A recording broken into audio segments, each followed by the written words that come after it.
So guys, good morning po sa ating lahat. Once again, this is Jabon TV. Guys, gagawin po natin for today is, bali meron po tayo dito ang project na gagawin para sa electrical itong bahay nito. So ang nangyari guys is yung dating gumawa is hindi niya tinuloy. So ako po yung susunod na gagawa. Ngayon guys, ang gagawin natin dito is magre-rewiring tayo sa mga ginawa.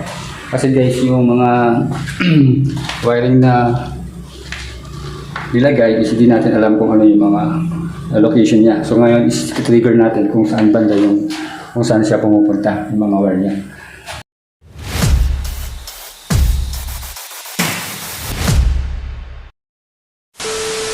So katulad dito guys sa ating panel. So ngayon dito guys, i-trace natin lahat ito kung saan siya pumunta yung load side niya. Ayan. So i-trace natin lahat ito kung saan siya pumunta. Ayan. So meron siya doon na square box splicing niya. Tapos meron din doon splicing dito. Ayan, splicing. So ngayon guys, i-trace natin kung saan itong wire ng mga ito. Ayan. Tulad dito meron siyang splicing. Ayan. Ayan guys, ayan. So i-trace natin lahat ito guys kung ano yung wire na pinuntahan. Ayan. So katulad din dito, meron din siya. Ayan. So ngayon guys, lahat dito i-track natin kung ano yung pinagdaanan at kung saan siya pumunta. Ayan. So yun ang gagawin natin dito guys. Kasi yung gumawang electrician, hindi na siya itinuloy. Kaya tayo, ngayon guys, is tayo yung sumunod na gagawa. Ayan. Lahat yan guys is itatrack natin. Check natin kung mayroon tayong babaguhin o dadagdagan. Ayan. So ngayon guys, start na natin para sa ating electrical wiring para dito sa bahay. Ayan.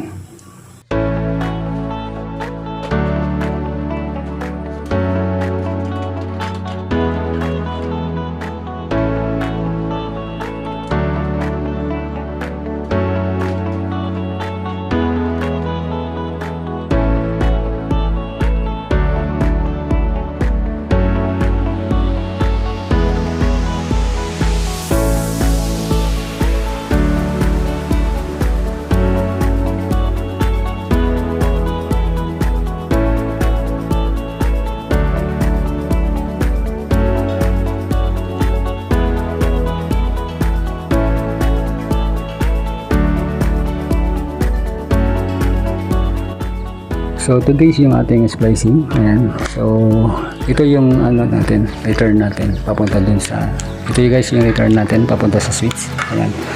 Itong yellow guys, ito yung neutral natin. Tapos itong blue, ito yung return galing sa ating switch. So ang line ang ilaw natin dito guys is sabay yung dalawang gilid. Yun. Saka dito. Ayan.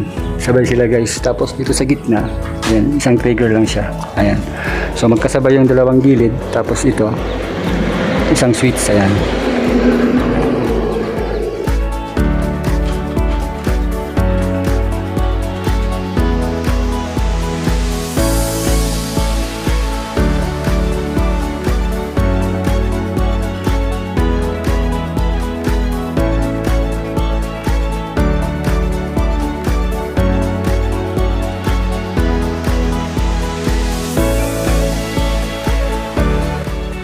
So guys, bali yung ginawa natin dito is interval yung ilaw natin.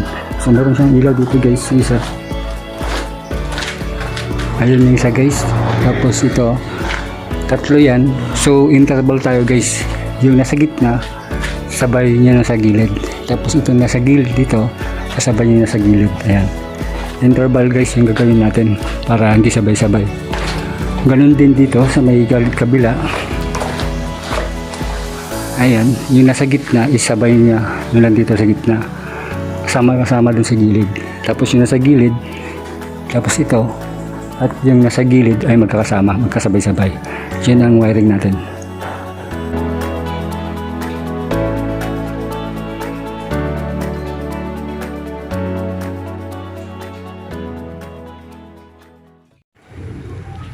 So guys, dito sa sala natin is magkakaroon siya ng 4 na ilaw sa gilid. Ayan, 4 na downlight sa gilid. Ayan, sa 2, 3, tapos 4 guys Tapos dito sa gitna, meron siyang isang center light. Yan. Tapos ngayon guys, magdadagdag tayo para sa kanyang cob light. So yung wala na nandito sa gitna is dalawa lang. So yung neutral at saka yung return natin. Yan. So ngayon, didagdag natin ng isa para magkaroon siya ng ilaw para dun sa ating cob light. Ayan. Dito guys, yun ang wire niya. Ayan. Pag inila ko to, isa yun. So ngayon, magdadagdag tayo dito. Kasi ang ilaw dito lahat guys is bali-ali. Lalagyan natin dito yung switch na is 3-gang switch. So, isang switch sa wall. Tapos sa yung apat na drop light natin. Tapos center lamp. Isang cob light.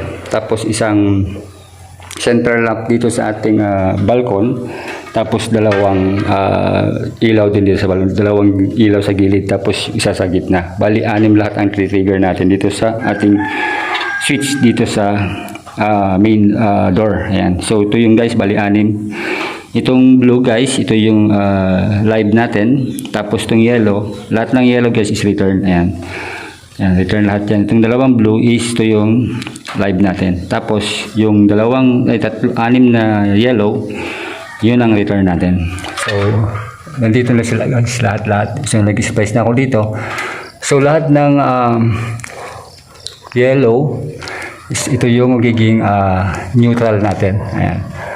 Tapos yung yellow na galing dito sa ating switch, ito yung return natin papunta dun sa ilaw. Ayan. Lahat ng yellow na galing sa switch is, ayan, galing sa switch is return. Ayan. Tapos yung yellow galing sa ating mga ilaw is yun ang neutral natin. So pag sama-samahin natin yun guys, lahat ng yellow at yung yellow natin na galing sa ating main circuit breaker. Bali yun ang kanyang neutral. Ayan. Kasi ang line natin dito guys is nasa line 2 neutral tayo. Ayan. So ito guys, na-splice na natin. Ayan, lahat. Ayan. Ito yung grounding natin. Neutral kumbaga. Ayan. Tapos itong mga iba ang connection is yun ang trigger sa ilaw natin. Ayan. Galing sa switch. Ayan. So tatakpan na natin to guys para okay na siya. Ayan. Para pag makita yung magsisiling dito, yung magbubuda, alam na niya na tapos na itong ating wiring. Pwede na silang magtapal.